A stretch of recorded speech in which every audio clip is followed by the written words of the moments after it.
Well, welcome back. We're here with Forrest, and we're talking about green buildings and how interesting it is and how we really need to get down to the nuts and bolts of this and make sure that it happens, that we don't keep going down that path that's familiar because it's easier and because we don't believe in global warming and because we think we're never going to run out of resources. You know, I was on a trip to Maui recently, and we were out on the water, you know, just sailing. Couldn't believe the junk floating on the surface. I had wished that I had had a scooper because I didn't want the mother whales to ingest it. I didn't want the baby whales, but like plastic bags and things. So we really need to start paying attention to biodegradable and everything else. So what we were talking about is the science behind green building is incredible because the studies show that worth more money at research. Sure. So green building, I think one of the reasons that green building has come of age now is that the green building just makes economic sense nowadays, and that really helps people who are already understanding that these principles are important. It really helps make them move. So one of the things that have been studied is green buildings, because they reduce energy costs and because of the science that has been occurring and people are learning more about it, really increase the value of homes. So people see, hey, if I build green, I can have an increased value for my home and I will recoup any investment that I put into it. Another thing about green building is about 60% of the energy savings and methodologies that we use cost virtually nothing. So they're increasing the quality, they're increasing the thought and the means of building, but they're not really increasing the cost. They're within 5 or 10% of traditional construction costs. We can get about 60% of the benefit. So the costs are coming way down. Okay. And then on top of that, then you have family health, which is an important topic to so many parents.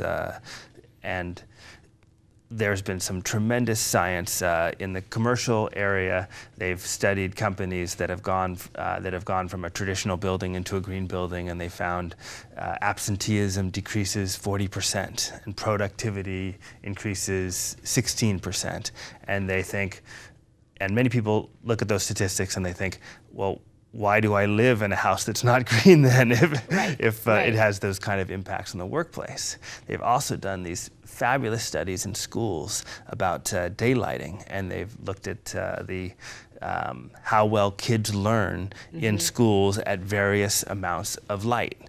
And what they discovered is comparing the best type of light compared to the worst type of light, that kids' math scores go up 20% under optimal natural daylighting conditions over going under fluorescent, say all fluorescent lighting.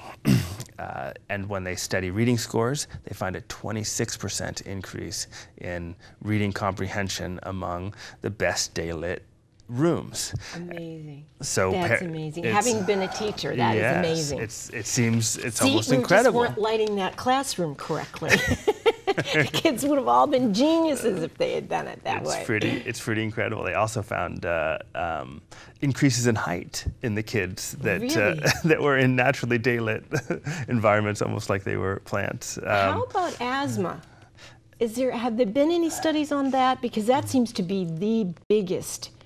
And it looks like almost everybody's got it. Yes, asthma has been increasing in the U.S. at a tremendous rate, and so it's on everybody's mind. This really is associated with indoor air quality. So there's a number of, we talked briefly about VOCs, volatile organic compounds, paints, glues, and also on top of that you have issues around carpets and fabrics and molds. So wet environments and then environments that trap pollutants. Together, they create the indoor air quality issues that most households have. So a typical household has 2.5 times as much pollution as the air outside. And that and the amount of indoor air pollutants contributes to asthma, and other respiratory illnesses. It also contributes to depression and headaches, which is probably also related to the productivity things that we discussed earlier. So a lot of people who go around maybe with a headache or not feeling their best or worried about their kids and asthma, they turn to green building to help provide environments that are safer, healthier, more productive for their family, for themselves and their children.